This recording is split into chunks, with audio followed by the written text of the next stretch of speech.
Hello students, welcome in my class. Today we are solving question number 11 of exercise 6.3. In figure 6.40, E is a point on side CB produced of an isosceles triangle ABC with AB is equal to BC. देखो isosceles triangle में आपको पता है two sides equal होती हैं, यहाँ पर sides के नेम भी मेंशन है. AB is equal to AC and AD perpendicular BC and EF perpendicular on AC. Then prove that triangle ABD similar triangle ECF. देखो स्टार्टिंग में आपको स्टेटमेंट में क्या बताया गया, ई पॉइंट जो हमने लिया है साइड सी बी प्रोड्यूस, तो आपको यहाँ साइड गिवन में आप लिखोगे ना ई इज अ पॉइंट, तो यहाँ पर आपको ये लिखना है सी बी प्रोड्यूस ही लिखना है, बी सी मत लिख देना, क्योंकि जो आपकी साइड है ना सी टू बी गई है. देखो यहाँ पर आपको ध्यान देना है C is a point on side C B produce आपने लिखना है, बी सी मत लिख देना, क्योंकि साइड को सी से बी की तरफ प्रोड्यूस किया गया है. Of an isosceles triangle A B C with A B. देखो गिवन में मेनली ज़रूरी नहीं है पॉइंट लिखना, कई बार बच्चे लिख देते हैं एज इट इज़ जो स्टेटमेंट में लिखा हो. मेन जैसे A B is equal to A C ये गिवन में लिखो, मैंने लिख के भी दिखाया. क्वेश्चन पे आता है 11th क्वेश्चन में, इस लाइन को आपको डॉटेड लाइन शो करना है.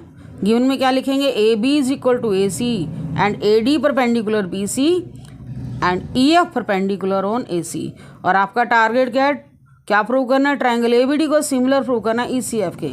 अब उस सिमिलैरिटी के हमारे पास टोटल 3 क्राइटेरिया हैं. देखो अब क्या क्या यूज़ कर सकते हो, वो गिवन पॉइंट पर डिपेंड करता है. ट्रायंगल ए बी डी में देखो परपेंडिकुलर का कॉन्सेप्ट दिया, एंगल नेचुरल ही 90 का तो आएगा ही. Angle 90 A D B is equal to E F C, each angle क्या है 90. और साथ में क्या गिवन है, A B is equal to A C given है. जब किसी ट्रायंगल में दो साइड इक्वल होते हैं तो उनके अपोजिट एंगल भी इक्वल होते हैं.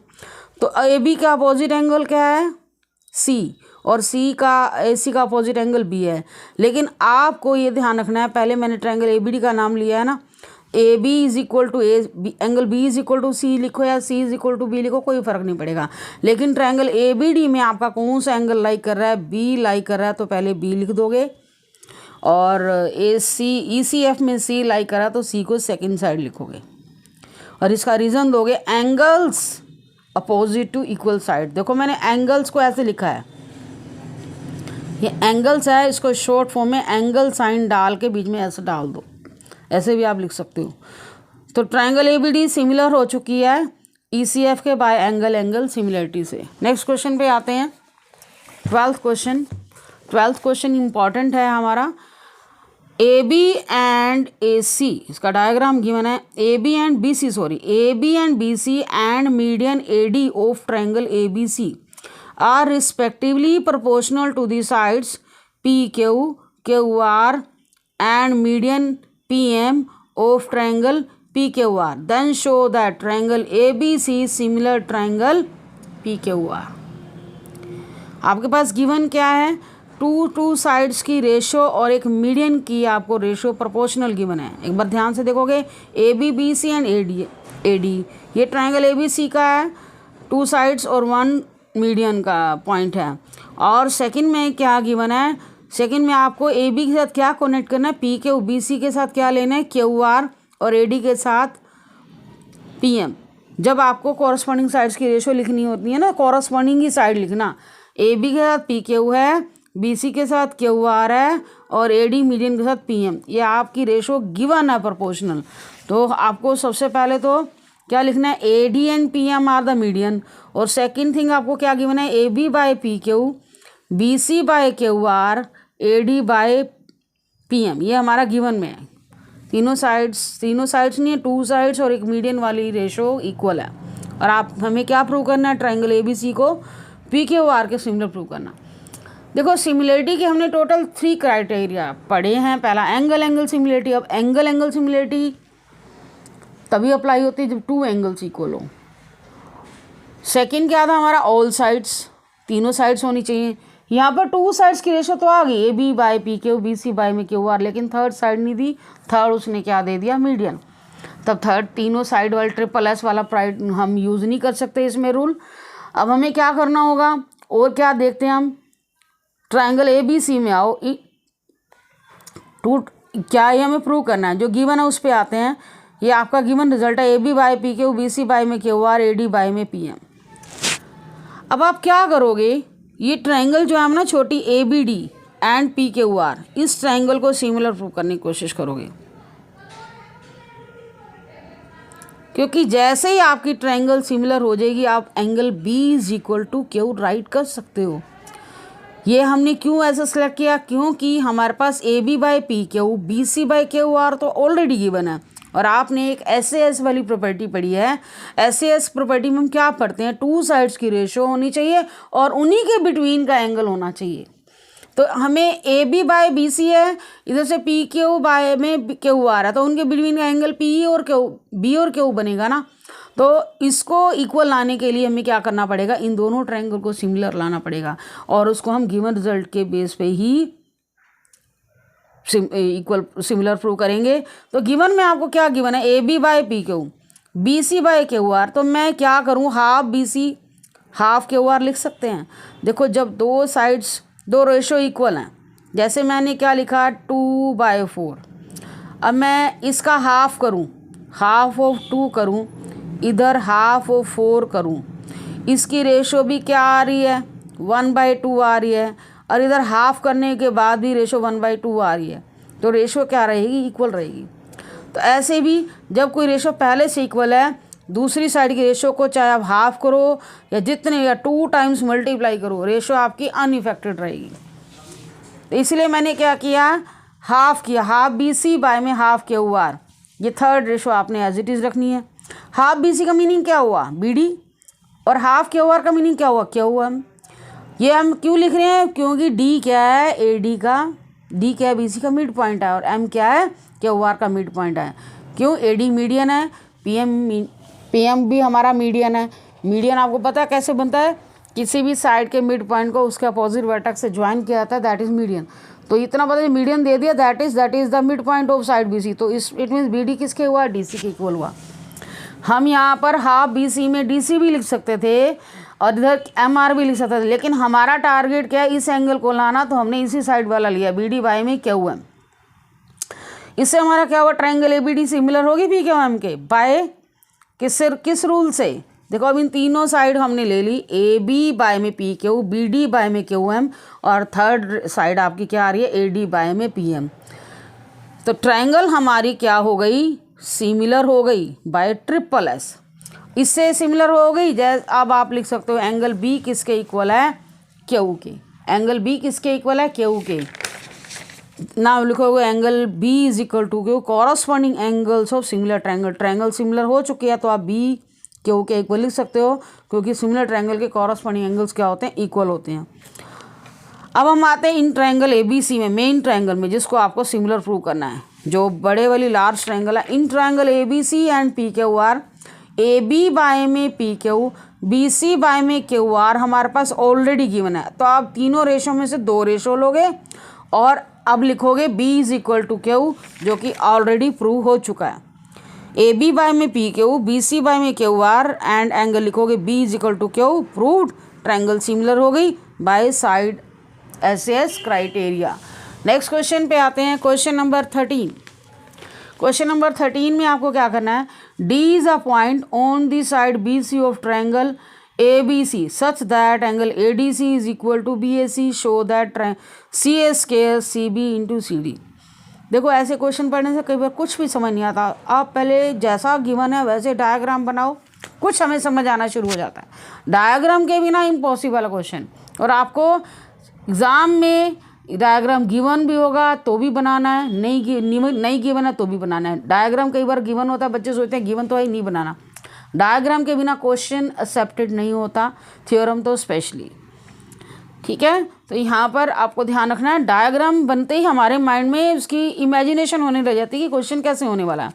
इसमें क्या बोला गया है, D is a point on side B C of triangle A B C. सबसे पहले मैंने ट्राइंगल बनाई और डी पॉइंट को लोकेट किया साइड बी सी पर, और इस तरह से है कि जो डी पॉइंट से angle A D C angle किसके इक्वल है, BAC के। तो थोड़ा मैंने देखो इस तरह से D को बनाया, थोड़ा सा आपका लार्ज एंगल बने। तो यहाँ पर हमने D पॉइंट दिया, ये जो एंगल है आपका किसके इक्वल है, इस कंप्लीट एंगल के इक्वल है। और हमें क्या प्रूव करना है, CA square is equal to CB into CD। देखो ये जो स्क्वायर आया है, ये पहले रेशो बनी, उसकी क्रॉस मल्टीप्लाई करने के बाद आया है ये स्क्वायर। देखो CA को 2 बार यूटिलाइज किया गया है। देखो ऐसा कुछ आया होगा, CA बाय में CD, इधर से CB बाय में CA, क्रॉस मल्टीप्लाई के ये किया। तो ये चीज़ जब ऐसा रिजल्ट आ जाए तो आपको समझ जाना चाहिए कि ट्राइंगल को हमें रेशो इक्वल लानी है, कॉरस्पॉन्डिंग साइड्स को मल्टीप्लाई करने पर इधर स्क्वायर बना है। अब ये देखना है कि ये जो साइड है कौन सी ट्राइंगल से रिलेट कर रही हैं, उन्हीं के तो रेशो इक्वल लाओगे और उन्हीं को ही सिमिलर रेशो, तभी सिमिलर प्रूव करोगे, फिर रेशो ऑटोमेटिकली आ जाएगी। CA स्क्वायर, अब CA देखो यहाँ पर एक ADC के पॉइंट ऑफ व्यू से भी है, ट्राइंगल AD से भी लाई कर रही है और AB से भी लाई कर रही है। दैट मीन्स ट्राइंगल ADC को और ABC को ही सिमिलर प्रूव किया गया। और दूसरी साइड क्या है, CB हमारी बड़ी ट्राइंगल की साइड है और CD। तो यहीं से पता लग गया कि ये ADC ट्राइंगल को ABC के हमें सिमिलर लाना है। तो सिमिलर में बड़ा केयरफुल रहने की ज़रूरत है, आपको सिंबॉलिक फॉर्म भी ध्यान रखनी है। तो ये एंगल के बेसिस में पता चलेगा। इन ट्राइंगल स्टार्टिंग में तो आप कैसे भी लिख दो, क्योंकि इस टाइम मुझे पता ही नहीं है कौन सी वैल्यू किसके इक्वल है, ये बाद में पता चलता है। तो उसके बेस में जब आप सिंबॉलिक फॉर्म लिखोगे वहाँ केयरफुल रहना है। स्टार्टिंग में हमें कुछ नहीं पता, आप उल्टा नेम लिख सकते हो। अगर अब पता चल ही गया, वेल एंड बेटर नहीं भी लिखा तो जैसे आपको समझ आ रहा लिख दो, लेकिन लास्ट में आप जब सिमिलर सिंबल लगा देते हो वहाँ पर आपको बड़ा केयरफुल रहने की ज़रूरत है, कौन सी चीज़ किसके इक्वल है। एंगल ADC किसके इक्वल है, BAC के। C एंगल हमारा क्या है, दोनों ट्रायंगल में लाई कर है, ADC में भी लाई कर है और ABC में भी, C के इक्वल है। तो यहीं से पता चल गया C तो C के इक्वल है, ठीक है। और एंगल A हमारा किसके इक्वल है, BAC किसके इक्वल है, BAC। तो यहाँ पर आपका D आना चाहिए, ये मैंने D लिखना चाहिए। देखो A के इक्वल क्या है, D है। यहाँ पर तो मैंने जैसे लिख दिया, लेकिन A इसके साथ D कनेक्टेड होगा, D आएगा, ठीक है। और C के साथ C आएगा। बाकी आपके पास क्या बच गया, ADC ट्रायंगल ये लिखी है ना, और इधर क्या लिखनी पड़ेगी, ठीक लिखा था ADC ठीक लिखा है मैंने सोचा मैंने ही राइट लिख दिया। ADC BAC, A के साथ कौन सा एंगल इक्वल है, D के साथ, आप D के साथ कंपेयर करो, A ही है, C के साथ C है, तो ठीक ही लिखा था। मुझे जो पता है वही पॉइंट लिख देता। सेकंड नंबर पे D है ना, और D के साथ A का कनेक्शन, तो D के साथ मैंने लिख दिया, C के साथ C है, तो बाकी बचा B के साथ A का है। जो चीज़ हमें पता वो लिख दें, उसके सीक्वेंस के हिसाब से फिल करें। ट्रायंगल BAC लिखा जाएगा, नहीं बिल्कुल ठीक लिखा है। तो हमारी ट्रायंगल क्या हो चुकी है, सिमिलर हो चुकी है बाय एंगल सिमिलरिटी। जब ट्रायंगल सिमिलर हो जाती हैं तो क्या होगा, corresponding sides, all corresponding sides. That means एक ट्रायंगल के पास कितनी साइड होती हैं, तीनों को लिखो। आपको नहीं पता चल रहा, आप तीनों लिख दो। अब मेरे पास क्या लिखना चाहिए, और ये भी ध्यान रखना कॉरस्पॉन्डिंग साइड कैसे लिखनी है, CA। ये है, मैंने नाम सही लिखा ना, तो यहाँ से आपकी साइड भी सही जाएंगी। मुझे देखो CA बाय में CA क्या आएगा, CA इधर कैसे क्या बनेगा, एक मिनट। ट्रायंगल हमारी सिमिलर हो चुकी हैं, अब हमें क्या करना है, कॉरस्पॉन्डिंग साइड्स मैच करनी है। वो आपने जैसे सिंबल दिया वैसे चलोगे। देखो CA लिखा, मैंने CA क्यों लिखा, क्योंकि मुझे रिजल्ट में चाहिए CA स्क्वायर, तो मैंने AC नहीं लिखा, CA लिखा है, CA। तो इसमें भी आपको पीछे से नेम उठाना होगा, CA बाय में CB। आपको यहाँ से नहीं पता चलता, इधर से आपको सही पता चलेगा। इधर से CD, क्योंकि रिजल्ट में आपको CD भी चाहिए, CD तो इधर क्या आएगा, CA। थर्ड साइड मैंने क्या लिखी, ए डी बाय में बी ए लिखी। इसकी हमें ज़रूरत नहीं है, हमें ज़रूरत इसकी है। आपने यहाँ तीनों साइड्स लिख देनी है। रीज़न क्या लिखोगे, कॉरस्पॉन्डिंग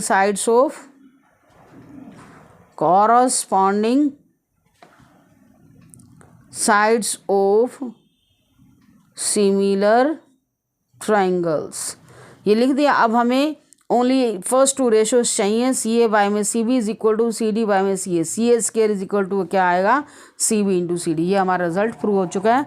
नेक्स्ट क्वेश्चन पे आते हैं, 14 क्वेश्चन में हमें थोड़ा सा और केयरफुल रहने की ज़रूरत है। ये आपका 14 और 12 देखने में तो एक जैसे लगते हैं, लेकिन इसमें थोड़ा सा ज़्यादा ही डिफरेंस है। बड़ा केयरफुल रहने की ज़रूरत है। इस क्वेश्चन में लेंथी भी है ये थोड़ा। Sides A B and A C and median of triangle A B C are respectively proportional to the sides P Q, P R and median P M of another triangle. देखो इसमें भी ऐसे ही था, 12th question में भी 2 sides और 1 median की ratio आपको इक्वल गिवन थी। पहले वाले क्वेश्चन में ए बी के साथ बी सी साइड थी। अब इस क्वेश्चन में ए डी के ए बी ए सी ले लिया और उधर से तीसरी साइड की रेशो क्या लिया, मीडियन वाली ली है। और आपको प्रूव क्या करना है, इसमें भी प्रूव तो हमारा वही करना है, मेन ट्राइंगल को सिमिलर लाना। दोनों ट्राइंगल में डिफरेंस जो है गिवन का डिफरेंस है, उसकी वजह से क्वेश्चन हमारा लेंथी हो गया। गिवन क्या है, A D and P M are the 2 medians, और यहाँ पर आपको ए बी बाय में पी क्यू और ए सी बाय में पी आर गिवन है, और थर्ड रेशो आपको क्या गिवन है, मीडियन की। और हमें प्रूव क्या करना है, ट्राइंगल ए बी सी को प्रूव करना है पी क्यू आर के साथ। देखो इस क्वेश्चन को प्रूव करने के लिए हमें कंस्ट्रक्शन करनी होगी, उसके बिना हमारा क्वेश्चन नहीं हो पाएगा। पहले और इस क्वेश्चन में क्या डिफरेंस है, एक बार मैं आपको फिर से रिपीट करा देती हूँ। 12th क्वेश्चन, इसमें देखो ए बी बाय में P Q, B C by में क्यू आर था, ये वाली साइड थी। तो उससे रिलेटेड हमने एंगल क्या कर दिया, और मीडियन के लिए इसके मीडियन की रेशो भी इक्वल थी, उसकी हेल्प से मैंने क्या कर दिया, इस ट्रायंगल को सिमिलर प्रूव कर दिया। देखो जो ये वाली साइड दी है ना, जिसके ऊपर मीडियन आ रहा है, उसने वो वाली साइड दे दी, तो उसकी वजह से हमने इस ट्रायंगल को सिमिलर कर लिया। लेकिन जो नेक्स्ट 14 क्वेश्चन है, उसमें इसने ऐसा नहीं किया, जिसके ऊपर मीडियन आ रहा है वो वाली साइड नहीं ली, इधर वाली साइड ले ली। अब इसको हम इसकी हेल्प से हम ये वाली ट्रायंगल सिमिलर तो कर नहीं सकते। अब या तो दो साइड पूरी होनी चाहिए, या उनके बिटवीन का एंगल भी दे देते तो हम डायरेक्ट ट्रायंगल को सिमिलर लिख सकते थे। लेकिन उसने ऐसा नहीं दिया, 2 साइड दे दी और थर्ड मीडियन दे दिया। तो अब इसको हम डायरेक्टली नहीं लिख सकते, ट्रिपल एस का रूल भी नहीं आ सकता, और ना ही उनके बिटवीन का इंक्लूडेड एंगल दिया है। तो ऐसे क्वेश्चन को करने के लिए आपको कंस्ट्रक्शन की जरूरत पड़ेगी। एक्सटेंड ए डी को आपने बढ़ाना है 2 पॉइंट ई तक, और कितना बढ़ाना है, A D is equal to D E. Similarly P N, आपने पी एम को एक्सटेंड करना पॉइंट एम तक, such that P M is equal to M N. P M को कहाँ तक एक्सटेंड करना है, P M is equal to M N. Join, अब आपको इसके बाद क्या करना है, ज्वाइन ई, आपने इसको बढ़ाना है। इसके बाद ई को बी से भी ज्वाइन करना है, ई को सी से भी। सिमिलरली एन को क्यू से भी ज्वाइन करना है, एन को आर से भी। सारा आपको एक कंस्ट्रक्शन में राइट करना है। ठीक है, एक बार फिर से मैं रिपीट कर रही हूँ। Extend A D to E such that A D is equal to A E. Similarly extend P M to N such that M N is equal to P N. Join E to B and C, and join N to Q and R. N को Q और R के साथ join किया है, ई को B and सी से join किया। अब हमारा प्रूफ क्या है, प्रूफ यहाँ से शुरू करते हैं। प्रूफ में क्या करना है, B D is equal to D C. Why, क्योंकि मीडियन है। And A D is equal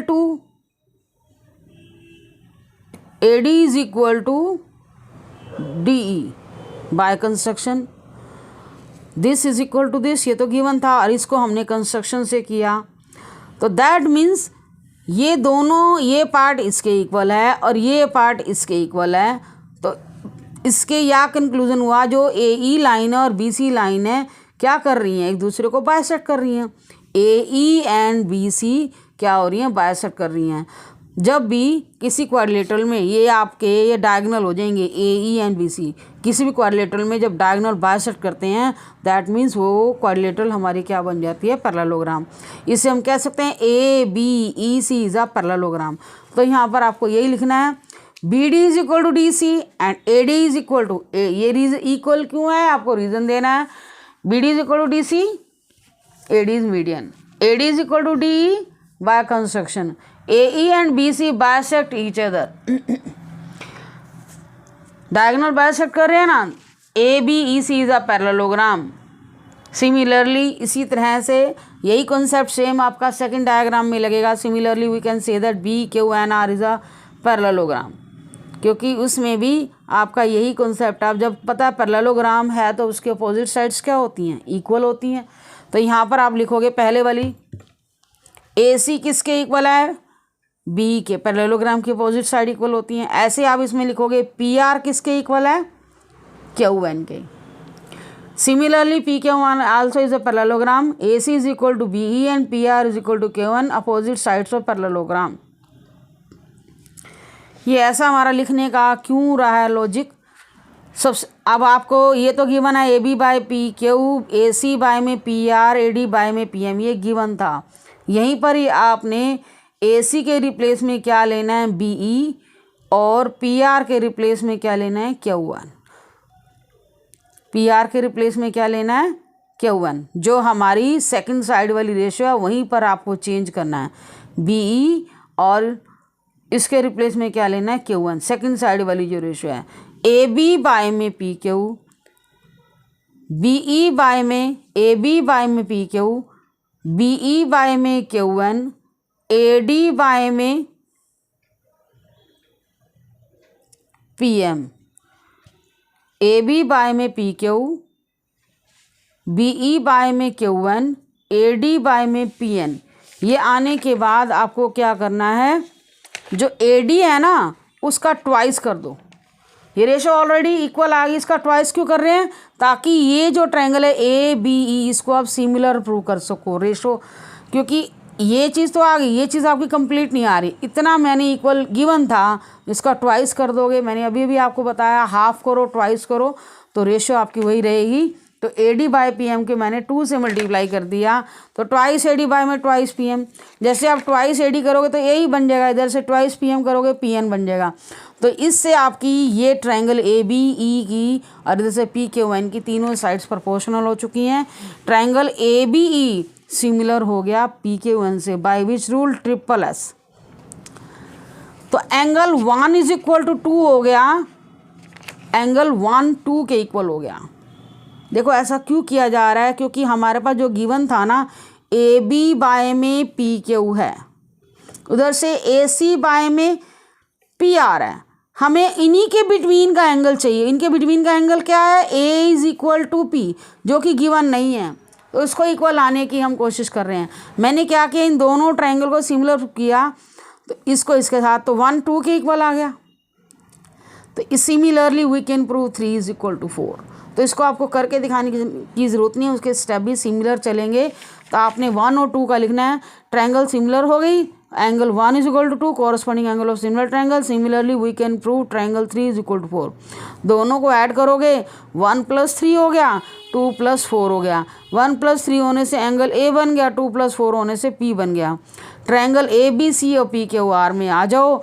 A B is equal to P Q, A C by में पी आर।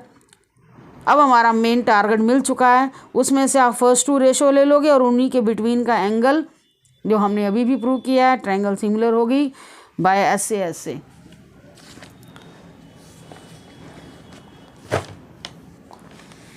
नेक्स्ट क्वेश्चन आपको नेक्स्ट वीडियो में मिलेंगे। Thank you for watching video.